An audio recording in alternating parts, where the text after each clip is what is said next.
zakończeniu turnieru Nasher Polar Olegody. Բարդ սարգելի երուստատիտողներ, Հայաստանի հանրային երուստատեսությունը սկսում է հեռարձակումները Սերբիայի մայրաքաղաք Բելգրադից, որտեղ այսօր մեկնարկեց ըմբշամարտի Եվրոպայի առաջնությունը եւ մենք ձեր ուշադրությանը ներկայացնում ենք ազատ ոճայինների 66 կիլոգրամ քաշայինների պայքարի բրոնզե մեդալի համար առաջին գոտեմարտը եւ կապույտ ամազգեստով ձեր էկրաններին Դավիթ Սաֆարյանն է, մեր ներկայացուցիչը այս քաշային կարգում Ցավոք այդքան էլ հաջող չի սկսվում նրա համար բրոնզե մեդալի համար գոտեմարտը նրա մրցակիցն է թուրք ըմբիշ Յակուբ Գորա եւ Գորը կարողացավ առաջին միավորը վաստակել միանգամից պարտվողի դերում է հայտնում Դավիթ Սաֆարյանը ասեմ որ Կրասնոդարում բնակվող մեր հայրենակիցը բավական հաջող անցկացրեց այս մրցաշարը նա առաջին փուլում մրցեց ավստրիացի Գեորգ Մարչլի հետ նրա նկատմամբ հասավ առավելության այնուհետև շատ ծանր գոտեմարտ անցկացրեց Դավիթ Սաֆարյանը ադրբեջանցի Էմին Ազիզովի հետ եւ այստեղ այնքան համառ էր պայքարը որ շատ բարձր կամային որակներ դրսևորեց Սաֆարյանը եւ կարողացավ հաղթանակ տանել հիմա ես ձեզ ասեմ թե ինչպես այդ գոտեմարտը ընթացավ առաջին մրցափուլում Սաֆարյանը պարտվեց 0-2 հաշվով երկրորդում պարտվողի դերում էր եւ վերջում կարողացավ միավոր վաստակել 1-1 հաշվով ավարտվեց գոտեմարտը չնայած պաշտոնական կայքը երկրորդ փուլը նկատի ունեմ 1-1 հաշվով ավարտվեց պաշտոնական կայքը Եվրոպայի առաջնության 1-1 հաշիվն է տալիս բայց Բելգրադում գտնվող իմ գործընկեր Կարեն Գյուլյանը որը ներկա էր գոտեմարտին նշեց որ բողոքարկեցին ադրբեջանցիները բայց մրցավարները ճիշտ համարեցին Սաֆարյանի հնարքը եւ նրան եւս մեկ միավոր զիջեցին բայց դա էական չէ երրորդ փուլում էլ Սաֆարյանը պարտվում էր 0-1 հաշվով եւ 16 վայրկյան առաջ մրցափուլի ավարտից կարողացավ միավոր վաստակել եւ քանի որ այդ միավորը նրա վաստակած վերջինն էր կարողացավ հաղթել ընդհանուր գոտեմարտում ավարտվում է առաջին մրցափուլը այստեղ Արայիկ Բաղդադյանն է ձեր էկրաններին ազատ ոճի ըմբշամարտի Հայաստանի հավաքականի գլխավոր մարզիչը եւ բնականաբար դժգոհ է առաջին մրցափուլի ընթացքից որովհետեւ Դավիթը այստեղ ուներ բավական լավ հնարավորություններ փրկվելու բայց միավոր վաստակել այդպես էլ չկարողացավ Ազիզովին հաղթելուց հետո Դավիթ Սաֆարյանը դուրս եկավ կիսա եզրափակիչ, որտեղ նրա մրցակիցն էր Ալան Գոգաևը ռուսաստանցի ըմբիշ աշխարհի առաջնության արծաթե մեդալակիրը երիտասարդների աշխարհի չեմպիոնը եւ Գոգաևին երկու մրցափուլերում է նույն 0-2 հաշվով Դավիթ Սաֆարյանը տանուլ տվեց եւ հիմա գոտեմարտում է երրորդ տեղի համար սկսվում է երկրորդ մրցափուլը շատ ցավալի պարտություններ իրոք առաջին մրցափուլում եւ ինքներդ լավ տեսակ որ Դավիթը բավական լավ շանսեր ուներ այդտեղ հաղթելու բայց ամեն ինչ արժևում է պետք է անպայման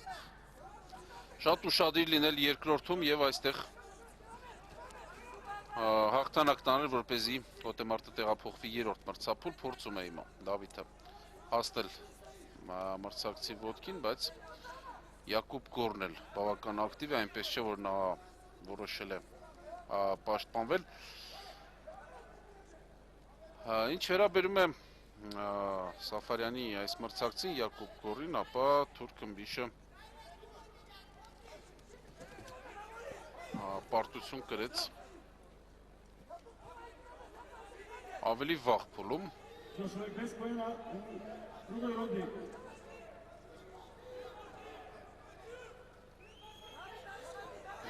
նա քառորդ եզրափակիչում պարտվեց նույն Գոգնիևին եւ Քանի որ ռուսաստանցին հասավ եզրափակիչ, նրա ետևից էլ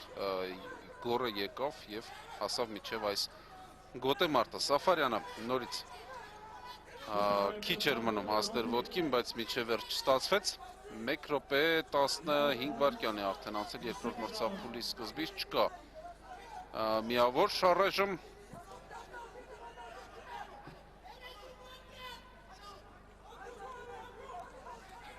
Այստեղ կարծում եմ որոշակի խախտում կար Թուրքմբիշի կողմից, բայց ամեն դեպքում ոչ մի հնարք չեղավ, փոքր պասիվացավ երկրորդ մրցափուլի վերջում Մերենբիշը, վերջին 10 վայրկյանները եւ եթե չլինի միավոր, ապա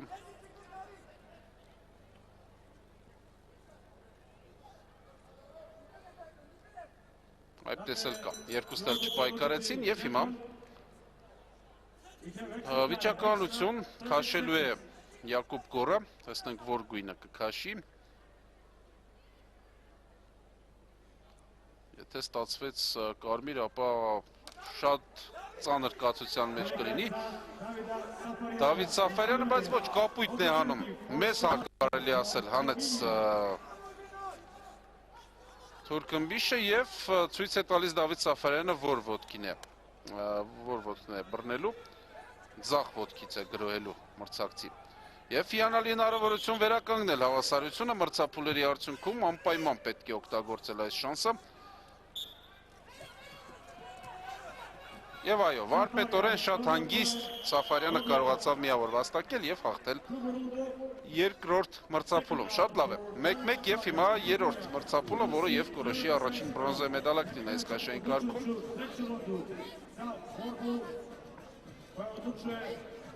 Երիտասարդ ըմբիշը Դավիթ Սաֆարյանը 23 տարեկան, դեռ եթե չեմ սխալվում 23-ն էլ չի լրացել, ինչպես արդեն նշեցի Կրասնոդարում է բնակվում եւ մարզվում, նրա հայրը նույնպես ըմբիշ է եղել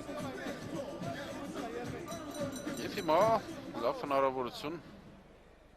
բրոնզե մեդալ նվաճելու Հայաստանի հավաքականի համար։ Սկսվում է երրորդ մրցափուլը, առաջին անգամ չեն գոտեմարտում այս ըմբիշները եւ ասեմ որ Սաֆարյանն իր ակտիվում ունի արդեն հաղթանակ Յակոբ Գորի նկատմամբ, բայց ինչպես տեսնում ենք հիմա ուժերը բավական հավասարվել են եւ այդքան հեշտ չէ հաղթել, դեռ մի բան էլ կասեի շատ դժվար է, միավոր կարծում եմ։ Հիմա Յակոբ Գորին այո, այդպես էլ կա, մեկ միավոր Թուրքմբիշը ստանում է։ Սրված է մի փոքր Սաֆարյանը սկսում մրցափուլերը եւ փորձում են հիմա նրան մեր մարզիչները ակտիվացնել վանկարկումներով, արթնացնել ես նույնիսկ ասեի, որովհետեւ շատ հանգիստ է մրցակցին միավոր տալիս եւ հետո արդեն տանջանքներ են սկսվում, որպեսզի այդ կորուստը ետ բերվի։ Հիմա լավ հնարավորություն կա, սխալվել է Յակոբ Գորը, բայց նույն վիճակն է, որտեղից քիչ առաջ միավոր տվեց Սաֆարյանը, հիմա պետք է հակառակն անել, ինչը կարծես թե չի ստացվում Մերենբիշի մոտ։ Շատ ամուր է Յակոբ Գորը եւ այո, չտվեց միավոր։ Ավարտվում է առաջին րոպեն վճռական մրցափուլի 0-1 հաշվով այստեղ Դավիթ Սաֆարյանը պարտվում է եւ ուժերն էլ արդեն ինչպես տեսնում եք սկսում են զիջել, բայց հասել է հիմա ոտքին ու նորից լավ հնարավորություն է միավոր վաստակելու մի փոքր այստեղ պետք է ճիգ գործադրել եւ ամեն ինչ կստացվի, բայց մյուս ձեռքը բաց է թողնում Դավիթը Եվ կարողացավ, հիանալի է, կարողացավ մեկ միավոր վաստակել Սաֆարյանը եւ այս պահի դրությամբ Մերենբիշի համար սա հաղթական միավոր է, զարգացնել է, պետք հաջողությունը հիմա գլորում տեսնենք կլինի։ Մի փոքր եւ ամեն ինչ լավ կլինի, ոչ, այստեղ չստացվեց։ Հիմա մրցավարը կստիպի, կպահանջի ավելի ճիշտ բարձրանալ, 1-1 կրկնում եմ այս հաշիվը ձեռնտու է Դավիթ Սաֆարյանին, որովհետեւ նա երկրորդն է Այդ միավորը վաստակել, իսկ առավելությունը տրվում է այն ըմբիշին, որը վերջին միավորն է վաստակել հավասարության դեպքում։ Բայց հիմա ուշադիր է պետք լինել, շատ ուշադիր հանկարծ չտալ։ Վերջին վայրկյաններին չտալ։ Բարձրացավ, լավ է Դավիթը այստեղ եւ ոտքն էլ հասցրեց քաշել 10 վայրկյան, ընդամենը 10 վայրկյան եւ կլինի բրոնզե մեդալ Եվրոպայի առաջնության ոտքն էլ բռնում է հիանալի է։ Այսպես նա կպայի եւս 2 վայրկյան եւ վերջ։ Ավարտված է գոտեմարտը Դավիթ Սաֆարյանը Հայաստանի հավաքականի համար մրցակցային առաջին իսկ օրը նվաճում է մեդալ, այո դա բրոնզե մեդալ է, բայց երիտասարդ ըմբիշի համար սա արդեն նվաճում է եւ կարծում եմ տեսակ ուրախություն Արայիկ Բաղդադյանի դեմքին նա չի թաքցնում, որ շատ գոհ է այս մեդալով մեր ազատ ոչայինների մոտ արդեն երկար ժամանակ չի ստացվում հաջողության հասնել խոշոր մրցաշարերում եւ այս մեդալը իհարկե ուրախացնող է։ Շնորհավորում ենք Արայիկ Բաղդադյանին, նրա օգնականներին եւ իհարկե Դավիթ Սաֆարյանին, որը կհնչեցնի, ներեցեք կբարձրացնի Հայաստանի պետական դրոշը Սերբիայում, դա կլինի պարգևատրության ժամանակ, իսկ հիմա իջնում է գորգից Դավիթ Սաֆարյանը կստանա շնորհավորակներ, շատ ծանր գոտեմարտ ստացվեց նրա համար, բայց արժանի ավարտ նրա այս տանջանքներին, նրա ելույթին եւ մարզիչները շնորհավորում են Դավիթ Սաֆարյանին։ Այս առաջնության ընթացքում Եվրոպայի նա հաղթեց եւ Ադրբեջանի եւ Թուրքիայի ներկայացուցիչներին եւ ի տարբերություն մեր մարզիչների, տեսնում եք որքան դժգոհ էին Թուրքիայի հավաքականի մարզիչները եւ պատվիրակության անդամները։ Հիմա կլինի երկրորդ գոտեմարտը բրոնզե